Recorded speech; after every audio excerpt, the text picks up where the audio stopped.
કેમ છો વિદ્યાર્થી મિત્રો? તો હવે આપણે ટૂલ એન્જિનિયરિંગની અંદર મોસ્ટ આઈએમપી એવા 3 ક્વેશ્ચન પૂછાય છે તે જોઈશું. તો એની અંદર આપણે જોઈએ તો એમાં આવે છે ટાઈપ્સ ઓફ કટિંગ ટૂલ. તો કટિંગ ટૂલના ટાઈપ્સ જનરલી 3 પ્રકારના હોય છે: સિંગલ પોઈન્ટ, મલ્ટી પોઈન્ટ અને એઝ પર મશીન પ્રોસેસ.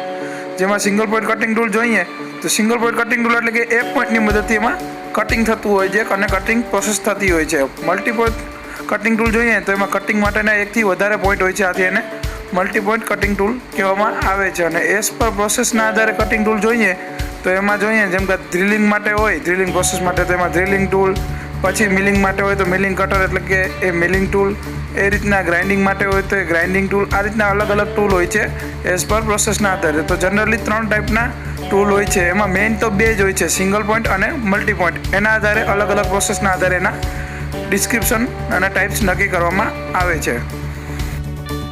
હવે આપણે જોઈશું આમાં આવે છે tool signature of single point cutting tool. એટલે કે સિંગલ પોઈન્ટ કટિંગ ટૂલ હોય છે એમાં કયા કયા પાર્ટ્સ હોય છે અને કઈ એના સિગ્નેચર એટલે કે એનું કઈ રીતના ડ્રોઈંગ હોય છે તે સમજાવવામાં આવી રહ્યું છે. તો તેમાં જોઈએ નોઝ એંગલ હોય છે, ત્યારબાદ સાઇડ કટિંગ એજ એંગલ સાઇડ કટિંગ માટેનો હોય છે. નોઝ એંગલ એટલે કે કાંઈ નહીં, બેક એંગલ અને સાઇડ એંગલની વચ્ચે જે એંગલ બને એને નોઝ એંગલ અથવા તો એને લીપ એંગલ કહેવામાં આવે છે. હીલ એટલા માટે આપ્યું હોય છે કે ટૂલને કંઈક સપોર્ટ હોય છે, એના માટે જે નીચેનો ભાગ હોય છે એને હીલ કહેવામાં આવે છે. ત્યારબાદ side rack angle, back rack angle, and relief angle, and cutting age angle, and relief angle, આ રીતના અલગ અલગ એંગલ આપેલા હોય છે.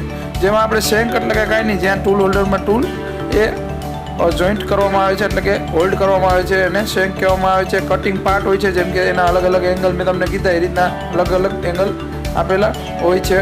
અને ફેસ એટલે કે જે આપણે સામેનો ઉપરનો ભાગ જોઈએ ટૂલનો એને ફેસ કહેવામાં આવે છે. તો આ રીતના સિંગલ પોઈન્ટ કટિંગ ટૂલ અને એનું ટૂલ સિગ્નેચર હોય છે. એક્ઝામમાં ઘણી બધી વાર પૂછે છે, તો આ રીતની ફિગર ડ્રો કરીને તમારે એના નેમ આપવાનો હોય છે અને ડિસ્ક્રિપ્શન પણ લખવાનું હોય છે. તો આ રીતના સિંગલ પોઈન્ટ કટિંગ ટૂલ હોય છે જે તમને એક્ઝામમાં ઘણી બધી વાર પૂછાય છે. ત્યારબાદ હવે આપણે જોઈશું મલ્ટી પોઈન્ટ કટિંગ ટૂલ.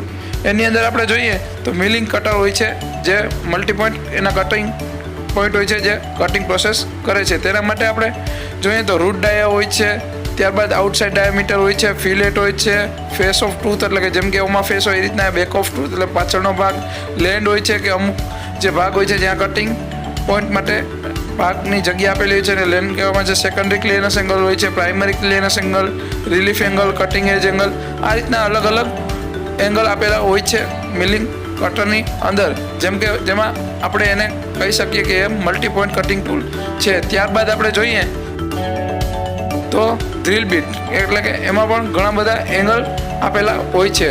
આથી આ પણ એક ટાઈપનું મલ્ટી પોઈન્ટ કટિંગ ટૂલ કહેવામાં આવે છે. તેમાં પણ શેંક હોય છે કે જે ડ્રીલ હોલ્ડ કરે છે, નેક હોય છે અમુક ભાગ જે છૂટછાટ આપવામાં આવી હોય કટિંગને ટૂલની વચ્ચે હોલ્ડ માટે, એને નેક કહેવામાં આવે છે. ટોટલ લેન્થ હોય છે આખા ટૂલની લેન્થને ટોટલ લેન્થ કહેવામાં આવે છે.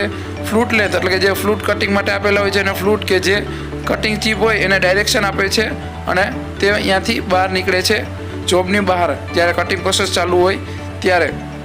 ત્યારબાદ ટેલ હોય છે જે પાછળનો ભાગ હોય છે અને ટેલ કહેવામાં આવે છે. ફ્લેન્ક હોય છે, એમાં પણ અમુક હેલિક્સ એંગલ આપેલા હોય છે, લીપ એંગલ હોય છે, આ રીતના અલગ અલગ એંગલ આપેલા હોય છે. તો આ રીતની ફિગર જો એક્ઝામમાં તમને પૂછે તો મલ્ટી પોઈન્ટ કટિંગ ટૂલ માટે તો ડ્રીલ બીટ અથવા તો multi point cutting tool milling કટરની. આ રીતના એક્ઝામમાં તમને single point cutting tool, drill bit અને મિલિંગ કટર ટૂલ સિગ્નેચર એક્ઝામમાં ઘણી બધી વાર 3માંથી 1 પૂછે છે. તો એક્ઝામમાં તમારે ફિગર ડ્રો કરવાની હશે અને એને ઓલ નોટિફિકેશન આપવાની રહેશે નેમ સહિત. તો જો વિડીયો ગમ્યો હોય તો શેર કરો તમારા મિત્રો જોડે અને ચેનલને સબસ્ક્રાઈબ કરો. અને જો વિડીયો તમારે બીજા બનાવવો હોય તો કોમેન્ટ કરો.